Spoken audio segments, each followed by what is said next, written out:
70인이 기뻐하며 돌아와 이르되 주여 주의 이름이면 귀신들도 우리에게 항복하더이다. 예수께서 이르시되 사탄이 하늘로부터 번개같이 떨어지는 것을 내가 보았노라. 내가 너희에게 뱀과 정갈을 밟으며 원수의 모든 능력을 제어할 권능을 주었으니 너희를 해칠 자가 결코 없으리라. 그러나 귀신들이 너희에게 항복하는 것으로 기뻐하지 말고 너희 이름이 하늘에 기록된 것으로 기뻐하라 하시니라. 사랑과 은혜가 풍성하신 하나님 참 감사합니다. 하나님께서 사랑하시고 하나님께서 귀히 여기시는 거룩한 천국 백성들 바로 이 자리에 모여 있습니다. 우리의 예배를 받아주시고 주의 말씀을 들을 때 이 말씀이 우리 가슴에 요동치게 하는 생명의 말씀, 하늘의 메시지가 될 수 있도록 주의 성령께서 우리의 귀를 열어 주시옵소서. 감사하며 우리 주 예수님의 이름으로 간절히 기도하옵나이다. 아멘. 자, 누가복음 37번째 시간입니다. 이 시간에는 엉터리 선교 보고라는 제목으로 하나님 말씀 함께 나누겠습니다. 믿음이 좋은 한 청년이 있습니다. 여름 단기 선교팀의 일원으로 그 중국의 선교 여행을 떠났어요. 그곳에서 만나게 된 한 영혼에게, 한 여학생에게 복음을 전하고 주님 앞으로 인도했습니다. 선교 일정을 다 마치고 돌아와서 교회 성도님들 앞에서 선교 보고를 하게 되었는데요. 이 청년이 과연 뭐라고 선교 보고를 했을까요? 자, 그 여학생에게 선물로 사준 목걸이, 이 십자가 목걸이가 얼마나 이쁜지, 또 가격은 얼마였는지, 목걸이를 직접 목에다 이렇게 걸어줄 때 그 줄을 연결하는 고리가 너무 조그매서 얼마나 진땀을 뺐는지. 자, 그날 선교 보고의 핵심은 목걸이였습니다. 그 얘기를 가만히 듣고 있던 그 성도님들의 얼굴이 점점 굳어지기 시작합니다. 한숨을 푹푹 쉬는 소리도 여기저기서 들리고요. 너무나도 한심했던 것이죠. 그 말도 안 되는 선교 보고가. 자, 하나님께서 행하신 일을 듣고 싶고 한 영혼이 구원받는 그 복된 소식을 듣고 싶은데 똑같은 그 목걸이 얘기만 하니까 얼마나 한심해요. 자, 그날 그 엉터리 선교 보고를 했던 그 청년 어떻게 되었을까요? 회개하고 나중에 정신 차리고 목사님이 되어서 지금은 오렌지 카운티에 있는 남가주 온유한 교회를 섬기고 있다고 합니다. 지금은 정신 차렸대요. 얼마 전에 우리 김창수, 김명자 선교사님께서도 선교 보고를 해주셨는데요. 보통 선교사님들은 선교 일정 중간중간에 파송교회나 협력교회 성도님들께 선교 보고를 합니다. 그래야만 우리가 지속적으로 기도에 동참할 수가 있고 또 선교지에 뭐가 필요한지를 알 수가 있으니까요. 선교 보고를 할 때 어떤 분들은 선교 편지를 정성스럽게 써서 보내시는 분도 계십니다. 손편지를 쓰는 분도 계시고요. 또 어떤 분들은 대면으로 직접 만나서 스크린에다가 사진을 띄우시면서 설명하시는 분도 계시고 요즘에는 유튜브 영상으로 제작을 해서 선교 보고를 하시는 분도 계시더라고요.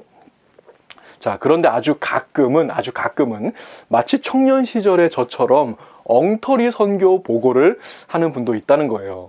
2000년 전 예수님의 파송을 받았던 70여 명의 평신도 선교사들이 그랬습니다. 엉터리 선교 보고. 사실 그들의 사역은 표면적으로 볼 때 대단히 성공적인 사역이었습니다. 자, 그들의 선교 사역과 12 제자들의 선교 사역을 이렇게 나란히 놓고 비교를 해봐도 조금도 부족함이 없을 정도로 대성공이었어요. 자, 그들이 전하는 복음을 듣고 주님 앞에 돌아온 사람들이 많이 있었습니다. 심지어 귀신들도 주의 이름 앞에, 예수 이름 앞에 굴복하고 항복했다고 했어요. 본문 17절을 보세요. 70인이 기뻐하며 돌아와 이르되 주여 주의 이름이면 귀신들도 우리에게 항복하더이다. 자, 여러분, 예수님의 이름에 능력이 있다는 것을 믿으십니까? 귀신들도 벌벌 떨게 하는 큰 능력이 우리 주님께 있습니다. 할렐루야. 자, 선교 현장에서 사역할 때는 이 능력이 절대적으로 필요해요. 이 능력 없으면 선교 못합니다. 자, 그 이유는 본문 18절에 나옵니다. 예수께서 이르시되 사탄이 하늘로부터 번개같이 떨어지는 것을 내가 보았노라. 자, 영혼 구원의 사역을 방해하는 자가 있다는 거예요. 그의 이름이 나오는데 사탄이라는 이름으로 소개되고 있습니다. 지금까지는 다른 이름으로 불렸어요. 마귀라는 이름으로 계속해서 불리다가 이제 오늘 본문에서 처음으로 사탄이라고 하는 명칭이 사용이 되었습니다. 마귀와 사탄, 어떤 차이점이 있는지 비교해 보자고요. 자, 먼저 마귀는 고발자, 예, 마귀는 고발자예요. 고소하는 자라는 뜻을 갖고 있습니다. 그러니까 법정 용어라는 것이죠. 하나님이시여, 여기 있는 장 목사가 이러이러한 죄를 지었습니다. 어떻게 하시겠습니까? 자, 이렇게 마귀는 고소하는 자예요. 자, 그런데 오늘 주님은 같은 존재를 부르시면서 사탄이라고 부르고 계십니다. 사탄은 죄를 고발하는 것과는 아무 상관이 없습니다. 사탄은 대적이라는 뜻이에요. 대적. 그러니까 전쟁 용어라는 거예요. 다시 말해서 영혼 구원의 현장은 무슨 터? 전쟁터라는 것입니다. 선교지는 전쟁터예요. 선교 현장에는 복음의 증거를 방해하는 자가 있습니다.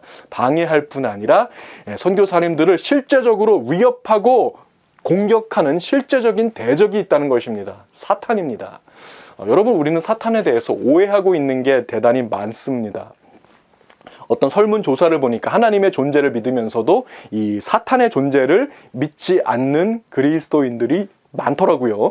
바나 리서치에 따르면 무려 67%, 그러니까 미국에 살고 있는 그리스도인들 중에서 3분의 2가 사탄의 실제성을 믿지 않는다고 대답했습니다. 뭐 충격적인 수치가 아닐 수 없죠. 저는 그걸 보면서 이야, 사탄이 진짜 똑똑하구나 이렇게 생각했어요. 자기의 존재를 숨기면서 감추면서도 강력한 영향력을 행사하는 존재. 여러분, 사탄은 실제로 존재합니다. 유명한 복음 전도자 D.L. 무디는 사탄에 대해서 이렇게 말했어요. 사탄의 실제성을 증명할 수 있는 두 가지 근거가 있다. 첫 번째, 성경이 그렇게 말하고 있고, 두 번째, 나는 사탄과 거래를 한 적이 있다. 자, D.L. 무디는 그리스도인이 되기 전에 사탄과 딜을 한 적이 있다고 고백했습니다. 사탄은 인격이 있고 감정이 있는 실존적인 존재입니다. 에스겔 28장에 보시면 두로의 왕이라는 존재가 나와요. 두로는 지명입니다. 이스라엘 서북쪽 해안가에 있는 해안가 도시인데 우상 숭배로 가득한 도시예요. 두로.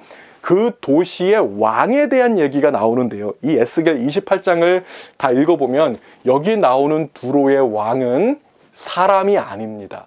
어떤 영적인 존재, 영적인 왕이라는 것을 단번에 알 수가 있어요. 에스겔 28장 12절을 제가 읽어보겠습니다. 인자야, 두로 왕을 위하여 슬픈 노래를 지어 그에게 이르기를, 주 여호와의 말씀에 너는 완전한 도장이었고 지혜가 충족하며 온전히 아름다웠도다. 자, 두로의 왕은 완벽의 표본이며 지혜가 충만하고 눈부시도록 아름다운 존재였다는 거예요. 하나님께서 창조하신 모든 피조물 중에서 가장 완벽하고 아름다운 존재입니다. 자, 계속해서 13절을 들어보세요. 네가 옛적에 하나님의 동산 에덴에 있어서, 자, 두로의 왕이 어디에 있었다고요? 그 옛날 6,000년 전에 에덴 동산에 살고 있었다는 거 아닙니까? 두로의 왕은 죽지도 않는 것 같아요. 계속해서 14절을 보십시오. 너는 기름 부음을 받고 지키는 그룹이며. 자, 여기서 그룹이라고 한 것은 천사들 중에서도 최상급 계급의 가장 높은 위치에 있는 그 천사장을 지칭하는 말입니다. 그룹. 두로의 왕은 한때 천사장이었다는 것입니다. 내가 너를 세우매, 내가 하나님의 성산에 있어서 불타는 돌들 사이에 왕래하였도다. 자, 하나님의 세움을 받아서 거룩한 성소에서 하나님을 섬기는 자였다는 것입니다. 자, 이후부터 15절부터 이어지는 내용을 요약하자면 이 천사장이 하나님을 반역하고 하나님을 대적하는 자가 되었다는 거예요. 죄악의 도시 두로의 왕으로 묘사되고 있는 이 존재는 사람이 아닙니다.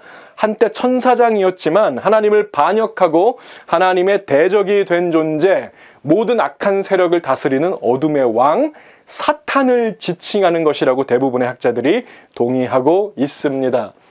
선교 현장에는 사탄의 공격이 있습니다. 영적인 전쟁터라는 것이죠. 그렇기 때문에 우리 주님은 선교사들을 보내실 때 그냥 보내시지 않으시고 능력을 주십니다. 권능을 주십니다. 본문 19절 말씀을 보세요. 내가 너희에게 뱀과 전갈을 밟으며 원수의 모든 능력을 제어할 권능을 주었으니 너희를 해칠 자가 결코 없으리라. 아멘. 자, 복음을 증거하는 자에게 부어주시는 강력한 능력이 있습니다. 이 능력은 선택된 어떤 소수의 사람들에게만 허락된 것이 아니에요. 12제자뿐 아니라 70여 명의 성도들에게, 평신도들에게도 주셨습니다. 자, 오늘도 복음을 증거하고자 하는 모든 주의 백성들에게, 영혼 구원의 현장으로 향하는 자들에게 이 능력을 부어 주시겠다고 말씀하고 계십니다. 에베소서 1장 19절을 보시면 사도 바울은 이 능력에 대해서 이렇게 말했어요. 그의 힘의 위력으로 역사하심을 따라 믿는 우리에게 베푸신 능력의 지극히 크심이 어떠한 것을 너희로 알게 하시기를 구하노라. 아멘. 자, 사도 바울의 기도 제목이 여기 나옵니다. 우리에게 베푸신 능력이 얼마나 큰지를 너희가 꼭 알게 되기를 내가 간절히 기도하고 있단다. 자, 여러분, 이 능력이 누구에게 있다고 했습니까? 우리에게 베푸신 능력이에요. 자, 이 능력은 오늘 지금 이 자리에 계신 여러분들에게 이미 주어져 있습니다. 저에게도 주어져 있습니다. 믿으시기 바랍니다. 자, 그런데 너무나도 안타까운 사실은요, 이 능력을 가지고는 있는데 사용하지 않는 분들이 너무나도 많더라는 것이죠. 여러분, 은행 어카운트 하나씩 다 가지고 계십니까? 저도 있어요. 딸랑 70불 들어있는 제 어카운트, 뱅크 오브 호프 어카운트가 있습니다. 자, 어카운트 스테이트먼트만 보면 한숨이 나와요. 왜 나는 이렇게 부족할까? 왜 이렇게 모자랄까? 불평하고 원망하죠. 자, 그러다가 하나님께서 저의 영적인 시각을 탁 열어주시면 뭐가 보이는지 아십니까? 보니까 어카운트가 하나 더 있는 거예요. 예전에는 안 보였는데 제 이름으로 오픈된 어카운트가 하나 더 있는 게 보이는 것입니다. 자, 밸런스를 확인해 보니까 1, 10, 100, 1000만, 10만, 100만, 1000만, 1000만 불. 할렐루야. 자, 그런데 너무나도 안타까운 사실은 여러분 은행에 1000만 불이 들어있으면 뭐합니까? 70불 들어있는 그 어카운트만 뚫어지게 쳐다보면서 아이고 어떡하나, 아이고 나 죽겠네. 그 5불짜리 햄버거 하나 사 먹는 것도 벌벌벌 거린다면 이 1000만 불이 있어도 아무 소용이 없다는 것입니다. 여러분, 사용하세요. 주님 주신 능력과 권능을 사용하십시오. 주 안에서 사랑하는 우리 성도 여러분, 그의 힘의 위력으로 역사하심을 따라 믿는 우리에게 베푸신 능력의 지극히 크심이 어떠한 것을 여러분들이 알게 되시기를 축복합니다. 그 능력을 힘입어서 그 이름의 권세를 사용함으로 영혼 구원의 현장, 생명 살리는 그곳으로 힘찬 발걸음을 내디디시는 제가 되고 여러분들이 다 되시기를 우리 주님의 이름으로 축복을 드립니다. 자, 다시 오늘 본문 말씀 17절 보시면 이 70여 명의 평신도 선교사들이 이 능력을 어떻게 잘 사용했어요. 잘 사용했어요.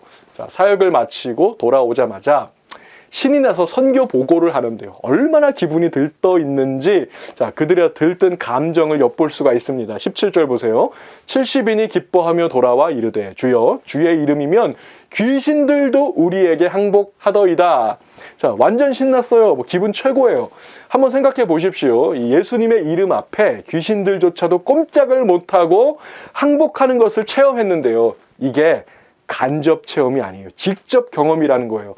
내가 기도하면 귀신이 막 떠나가는 겁니다. 내가 손을 얹으면 병자가 벌떡벌떡 막 일어나는 거예요. 얼마나 신나요? 이야, 나의 사역 가운데서도 이런 기적이, 이런 놀라운 기적이 나타나다니 드디어 하나님이 나의 사역을 인정해 주시는구나. 이제 내가 이 시대에 빌리 그레함이 될 수가 있겠구나. 자, 그러면서 주위에 있는 사람들을 쫙 둘러보는데요.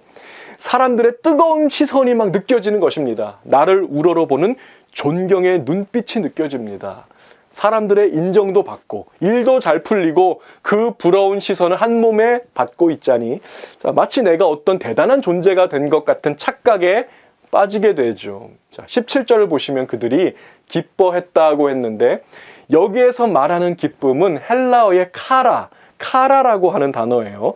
많이 들어보셨습니까? 카라, 한국의 여자 아이돌 그룹 가수 이름이죠. 카라, 기쁨이라는 뜻입니다. 아마도 이 이름을 지은 사람은 성경을 좀 아는 사람 같아요. 자, 그런데 여기서 한 가지, 카라는 단순히 감정적인 기쁨을 나타내는 단어가 아닙니다. 육체적인 쾌락이나 기분이 좋아지는 어떤 감정을 가리키는 단어가 아니라 더 높은 차원의 무언가를 나타내는 단어, 그것이 카라입니다. 이 카라하고 똑같은 어근을 가진 단어가 또 하나 있어요. 카리스.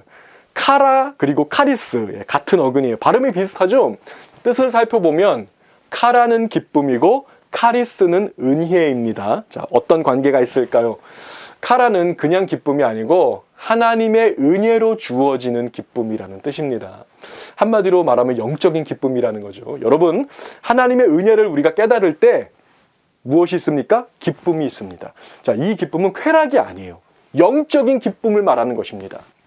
말씀을 읽다가 말씀을 깨달아 알게 되었을 때 기쁨이 있더라고요. 복음을 처음으로 깨닫고 죄사함의 능력이 임할 때 말로 형연할 수 없고 표현할 수 없는 기쁨이 내 안에 가득 채워지는 것을 경험하신 분도 있을 것입니다. 자, 또 한 가지, 복음을 전할 때에도 놀라운 기쁨이 임하는 것을 우리가 보게 되는데요. 한 영혼이 구원받고 천국 백성 되는 그 생명의 현장에는 놀라운 기쁨이 있습니다. 자, 바로 이와 같은 기쁨을 가리켜서 뭐라고 한다고요? 카라, 은혜로부터 주어지는 기쁨인 것입니다. 자, 오늘 이 자리에 함께하고 계시는 천국 백성 여러분, 하나님의 은혜로 주어지는 천국의 기쁨, 카라의 기쁨이 오늘 저와 여러분의 마음에 넘치도록 충만해지시기를 우리 주님의 이름으로 축복을 드립니다. 자, 그런데 여기에 한 가지 문제가 있어요. 70명의 그 평신도 선교사들의 선교 보고 내용을 보니까 주여, 주의 이름이면 귀신들도 우리에게 항복하더이다. 자, 어디에 관심이 있는 것 같습니까? 능력에 관심이 있어요. 능력에. 주님, 내가 이렇게 능력을 행했습니다. 권능을 행했습니다. 이런 역사가 일어났습니다. 자, 뭐가 잘못되었습니까? 사실 능력이 많은 건 전혀 문제가 아닙니다. 다만 우리의 관심과 주님의 관심이 다르다는 것이죠. 오늘 보면 20절에서 예수님의 관심은 어디에 있습니까? 그러나 귀신들이 너희에게 항복하는 것으로 기뻐하지 말고 너희 이름이 하늘에 기록된 것으로 기뻐하라 하시니라. 자, 주님의 관심은 능력이 아니라 무엇에? 생명에 있습니다. 능력이 아니라 생명입니다. 귀신들이 항복하는 것으로, 너희가 능력을 행한 것으로 기뻐하지 말고 하늘에 있는 생명책에 너희의 이름이 기록된 것으로 기뻐하라. 여러분, 이것이야말로 우리 주님이 원하시는 진정한 선교 보고가 아니겠습니까? 얼마나 많은 능력을 행했는가가 아니라 얼마나 많은 이름을 생명책에 기록했는가. 예전에 제가 청년 때 섬기던 교회에서 한 필리핀 선교사님이 오셔서 이 선교 보고를 한 적이 있어요. 필리핀 현지에 예배당을 건축했는데요. 그 예배당이 얼마나 아름답고 웅장한지 모릅니다. 이 선교사님 사택도 보니까 으리으리합니다. 뭐 수영장도 있고요. 앞에 있는 스크린에 사진들을 쫙 보여주시는데 좋더라고요. 그 필리핀에 진짜 가서 살고 싶더라고요.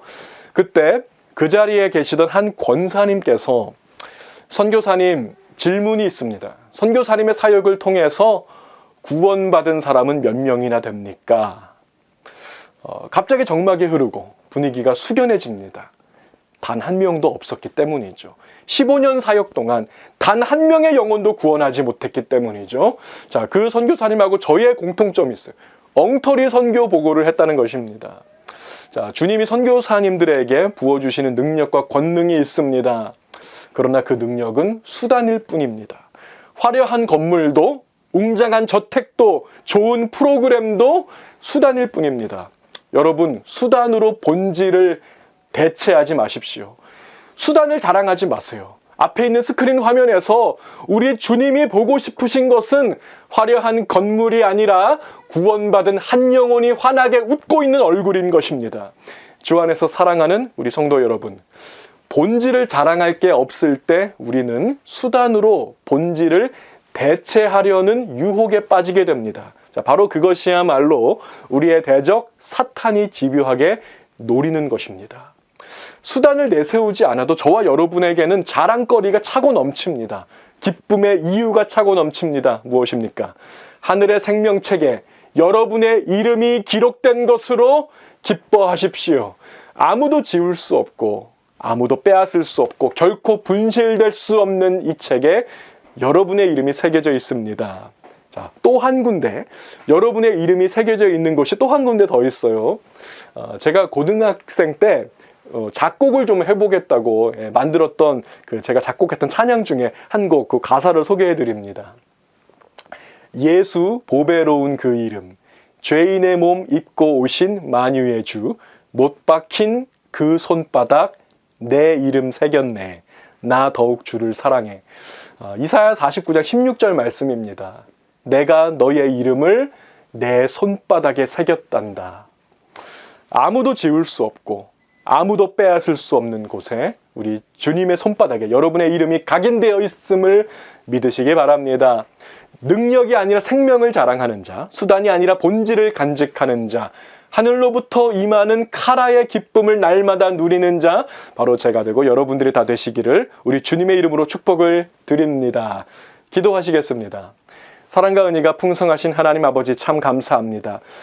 예수 그리스도의 그 못 박히신 십자가 그 손바닥에 바로 나의 이름이, 우리 성도들의 이름이 각인되고 새겨져 있다는 이 사실을 우리가 믿습니다. 바로 그것으로 인해서 하늘 생명책에 나의 이름이 기록되어 있다는 바로 그 사실 하나로 감격하며 감사하며 자랑하며 기도하며 찬양할 수 있는 오늘 이 하루가 되게 인도하여 주시옵소서. 오늘도 구원의 기쁨을 날마다 누리며 아직 이 구원의 기쁨에 동참하지 못하는 자들에게 이 생명의 복음 전하는 일에 앞장서는 우리 온 성도들 다 되게 인도하여 주시옵소서. 지금은 생명의 주 되신 우리 주 예수 그리스도의 은혜와 하나밖에 없는 아들까지 아낌없이 내어주셔서 우리를 하늘나라 백성 삼아주신 우리 하나님 아버지 놀라우신 그 사랑하심과 오늘도 우리에게 능력 주시고 권능을 부어주셔서 이 복음의 사명을 온전히 감당하게 하시는 우리 성령 하나님의 그 교통하심이 오늘 수단이 아니라 본질을 회복하겠습니다. 다시 한번 다짐하며 이 자리를 일어서는 거룩한 주의 백성들 머리머리 위에와 가정과 자녀와 사업 위에 지금으로부터 영원까지 함께 하시기를 간절히 축원하옵나이다. 아멘.